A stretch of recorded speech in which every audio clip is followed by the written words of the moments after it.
우리의 삶이 우주 시공 안에 같이 있어야 할 의미의 한 점이 되었으면 보이지 않는 곳, 관심이 주어지지 않는 곳에서도 그리움과 진실을 찾으며 희망하는 사람과 생명들에게 공유할 수 있는 생의 모습을 이미지로 낙점지어 간다는 희망에 대한 투명한 확신을 갖게 노력한다면 3박 4일의 목적지도 없는 겨울여행을 떠납니다. 그리움을 희망으로 확신하며 사랑하기 위해서죠. 메시지 남겨주세요.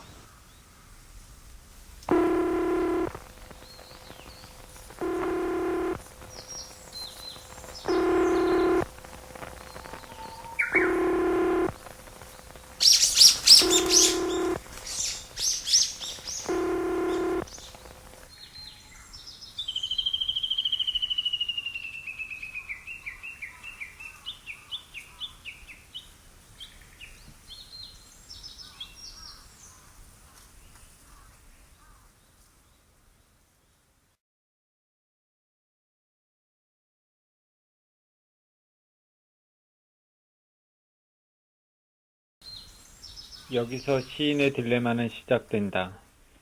시인은 추악한 현실 속에서 전혀 불가능해 보이는 것을 포착해내고 권태롭고 짜증나는 현실 속에서 그것을 전혀 의식하지 못하고 고통받으며 사는 인간 실존들을 향하여 자신이 깨달을 바를 그들의 말로 변환하여 그들로 하여금 다른 세계가 있음을 알게 해야 하는 것이다.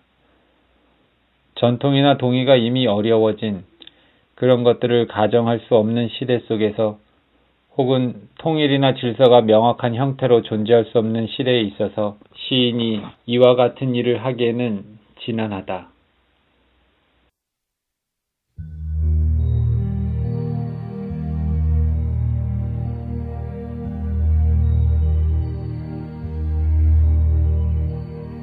엘리엇이 살았던 시대는 니체가 선언한 것처럼 이미 신은 죽었고 인간이 모든 것의 주인이 되었다. 더 이상 이전의 신념이나 절대적 기준과 같은 잣대는 없고 모든 것이 상대화되었다. 자본주의 사회의 경쟁 논리는 사람들을 비인간적으로 만들었고 자기 실리만을 추구하는 이기적 인간을 탄생시켰다. 이런 산업화 사회 속에서 인간 영혼은 온갖 종류의 고립을 맛본다.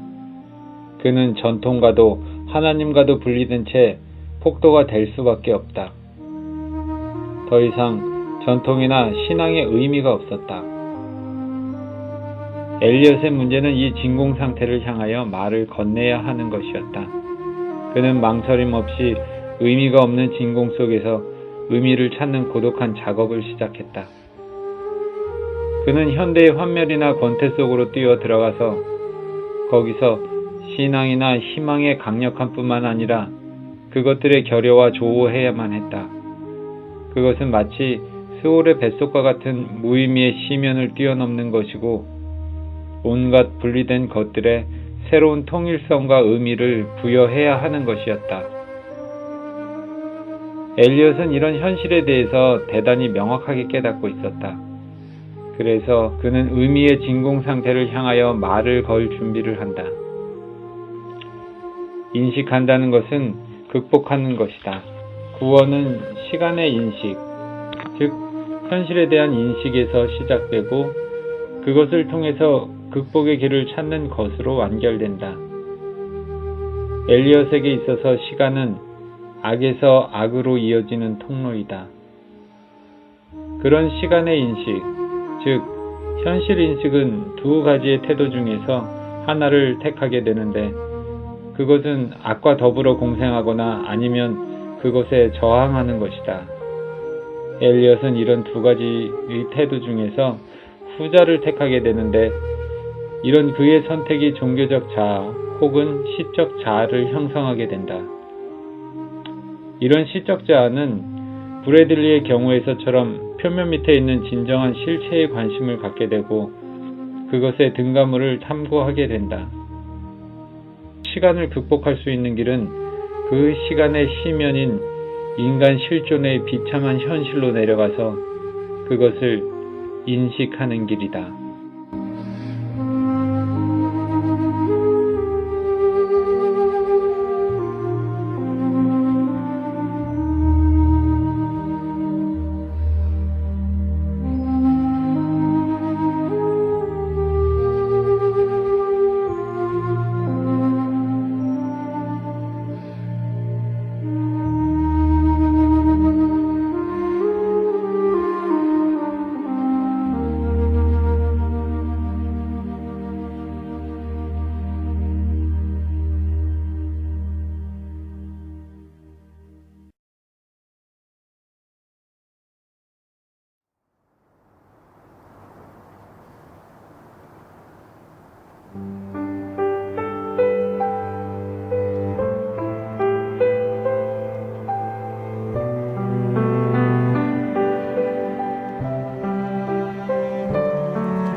그 사진관은 우연히 가게 되었던 숲길 어디에 있었어요. 사진사는 너의 꿈을 얘기하라 하였고 나는 소천의 주인공과는 달리 한편의 무대를 꿈꾸었지요. 거기엔 아름다운 하늘과 바람 그리고 소리들. 그 안에 앉아있던 그와 등잔불 앞에서 자수를 놓고 있던 여인. 그의 방을 기웃거리던 야후 한 마리와 몇몇 사람들. 마지막엔 모두들 천국의 계단으로 오르는 사람들 마냥 그 길을 따라갔어요. 눈을 떴을 때 사진관 주인은 벌써 현상에게 물을 담고 씻어낸 흑백의 그림이 새겨진 인화지들을 주렁주렁 빨래집게로 집어넣어 놓고 있었죠. 얼핏 훔쳐보았더니 거기엔 기다리던 반가운 얼굴들. 그들이 그날 그 사진에 함께 찍혀 있었어요. 소천은 이튿날 다시 새 꿈을 찍으려고 그 꿈을 찍는 사진관을 찾아갔지만 그 자리엔 아무것도 없었다 했어요. 마치 시의 그날이 공여되던 자경전 곡수지와 향원정 샘터에 다시 가보면 그 꿈을 찍던 사진관은 거짓말처럼 거기에 없듯이. 이제 자라서 저는 그 동경하던 꿈을 찍는 사진사 흉내를 내고 있어요.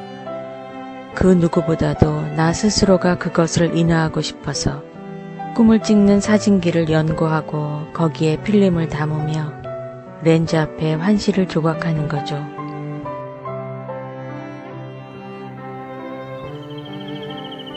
그 사진관은 우연히 가게 되었던 숲길 어디에 있었어요. 사진사는 너의 꿈을 얘기하라였고 나는 소천의 주인공과는 달리 한편의 무대를 꿈꿨죠. 거기엔 아름다운 하늘과 바람 그리고 소리들. 그 안에 앉아있는 그와 등잔불 앞에서 자수를 놓고 있던 여인. 그의 방을 기웃거리던 야후 한 마리와 몇몇 사람들. 마지막에 모두들 천국의 계단으로 오르는 사람들 마냥 그 길을 따라갔어요. 눈을 떴을 때 사진관 주인은 벌써 현상액을 물에 담궈 씻어낸 흑백의 그림이 새겨진 인화지들을 주렁주렁 빨래 집게로 집어넣어 놓고 있었죠. 얼핏 훔쳐보았더니 거기엔 기다리던 반가운 얼굴들. 그들이 그날 그 사진에 함께 찍혀 있었어요. 이제 자라서 저는 그 동경하던 꿈을 찍는 사진사 흉내를 내고 있어요. 그 누구보다도 나 스스로가 그것을 인화하고 싶어서 꿈을 찍는 사진기를 연구하고 거기에 필름을 담으며 렌즈 앞에 환시를 조각하는 거죠.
기다림에 있어서 그가 오지 않는다고 괴로워한다면 마침내 그가 왔을 때 그는 나의 괴로움을 탈피시켜주는 도구 이상의 가치를 가지지 못해.